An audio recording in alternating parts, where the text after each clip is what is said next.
My father was, among many things, an artist. And one time he drew this series of a family of bears.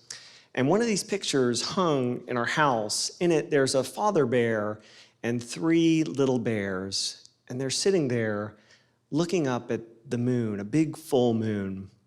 And the father bear stands up, reaches into the sky, and plucks the moon, brings it down and takes a bite out of it, hangs it back in the sky, now a crescent moon.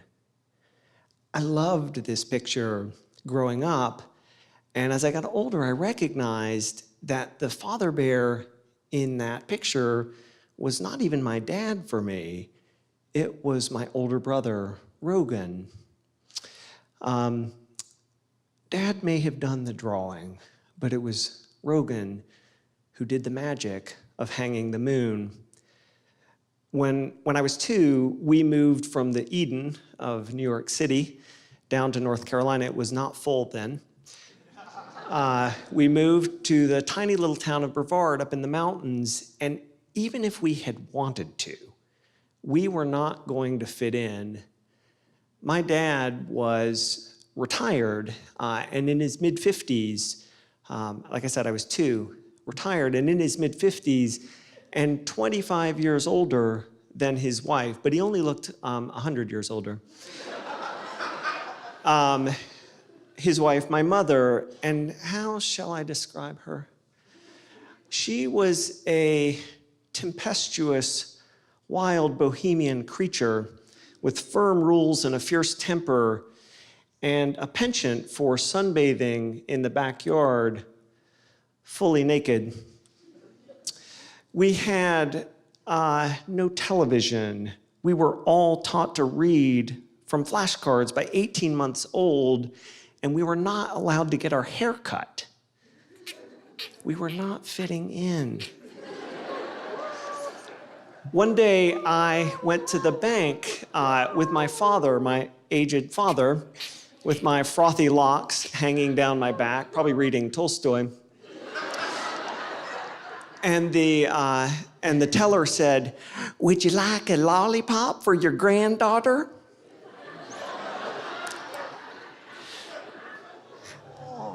I love my father. And it is true, he did procure a lollipop for his son that day. But it was my brother Rogan who noticed the tears and snuck me out of the house and got my first haircut. Only 7 years older, but so much wiser and more paternal. It was Rogan who introduced me to my love of baseball and basketball. Rogan who hooked me on the musical stylings of Wings and the Electric Light Orchestra. Rogan who gave me the nickname Sugar Bear, which didn't make any sense, but which I wore with pride because he'd bestowed it. And Rogan who would sometimes on Christmas Eve have me come stay in his room. And as I was falling asleep, he would point up at a little red dot in the sky and say, "Sugar Bear, here comes Santa Claus." A few years later, I no longer believed in Santa Claus. I was under the grip of that instrument of torture in the United States known as middle school. By then, my parents had divorced and my mother had moved away, leaving my now nearly 7-year-old father to raise the 4 siblings. His pension had dwindled, and we lived essentially on his Social Security. And I don't want to make out like I was Oliver Twist or one of the Baudelaire children, but I was embarrassed about my life. We lived in this tiny little shabby house behind the gray stone church next to the graveyard. I was embarrassed that people thought my father was my grandfather. I was embarrassed about our relative penury. Rogan seemed like a hero to me. Valedictorian at the high school, winner of all sorts of awards, given a full scholarship to go to Wake Forest University. I could brag about my brother to my friends. His existence could make me feel better about my circumstances. His life could show me a pathway to what seemed like a completely different world. One summer during college, he was interning in Washington, D.C., and my little brother and my father and I drove up to see him, of course, in our rattletrap station wagon, staying at some rundown hotel that Dad had found in D.C. The trip could have been so embarrassing, but it was pure joy. Rogan had this way, as we would get close to one of the landmarks or monuments, he would put his hands over my eyes and my little brother's eyes. And at the last minute, he would whip them away, imbuing the moment with like some drama, like majesty. And it's hard to explain what it meant to somebody my age, but he had this trick, this way of making everything seem more majestic and magical. Now, it goes to follow that if you hang a moon, you cast a shadow. And to be sure, as I followed Rogan from middle school to high school, even improbably on my own scholarship to Wake Forest, I felt the coolness of that shadow. I ran into a succession of teachers who, on the first day of class, their eyes would light up. Here was another Kersh in the classroom. And their eyes would inevitably dull throughout the year as they realized it was the wrong Kersh. 6th grade, Mrs. Goodwin. Are you Rogan's little brother? You've got big shoes to fill. In 6th grade, big shoes? I filled them with a series of B's and C's. Mr. Stedman, my beloved chemistry teacher, who cut short my constant attempts to be the class clown one day with, Mr. Kersh, I would like you to consider what your big brother might be saying if he were sitting in this very classroom. And yes, sitting around with my older sister and younger brother, both very accomplished in their own rights, complaining about our older, somewhat controlling brother, sure, we feel that shadow. But all things considered, I chose and choose to see my brother's life with a mixture of pride and admiration as he graduated from highest honors with Wake Forest, went to be a Rhodes Scholarship finalist, went on to Yale for his PhD, getting awards and acclaims and fellowships as he went on to his academic career, becoming an even more glittering star in that firmament.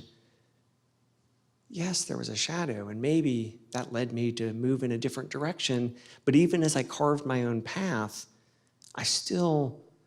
he was the one whose advice I sought, whose counsel I needed, and whose guidance was so important, which is why it was such a big deal for me when I finally, in my life, had an opportunity to have some advice for him.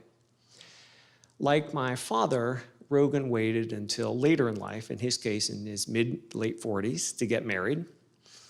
I, at that point, had been married for 15 years and had 2 children. And it is true that I got married very young, and it may or may not be true that I'd not shaved before I got married, that I maybe finished puberty on my honeymoon. Spirit animals. It was a beautiful wedding, and Rogan was, of course, my best man, but it meant so much to me, such a big deal to me when he asked me to be best man at his wedding. And I got all excited thinking about the toast. It was an election year, and I was going to do this whole series of impersonations of Barack Obama and John McCain and George W.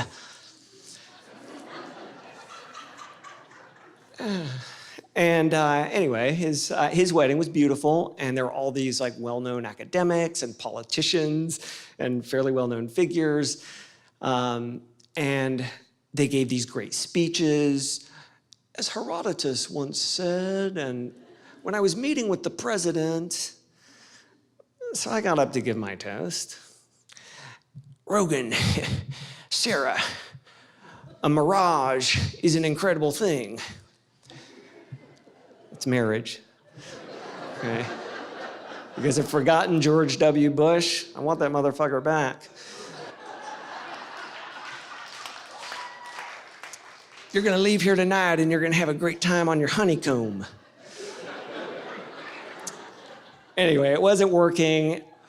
I threw that away, like with that audience. And I don't remember the exact words, but I know that I spoke from the heart when I said, Rogan, all my life All my life I've followed you. I've looked up to you, and I've gotten advice from you. And so it's a little ironic, but powerful to me to have some advice for you. I've been married now almost 15 years. And what I can tell you is that being married and remaining happy in your marriage is because you wake up every day and you make that choice to be married. Marriage is not always easy, and every day is not going to feel like your wedding day. But waking up every day and making that choice means that the rewards are sweet, even magical. I remember a huge group of his friends, school friends, leaping up in an ovation at the back of the room. I remember the warm and loving look on my child bride's face.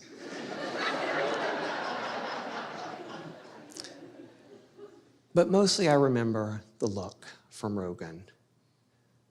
It was a look that he'd probably seen from me since childhood.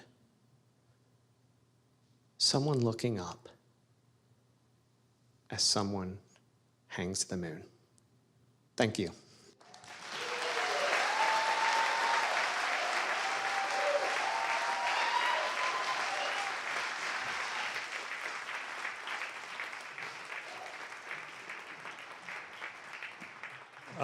Carter Kersh, yes.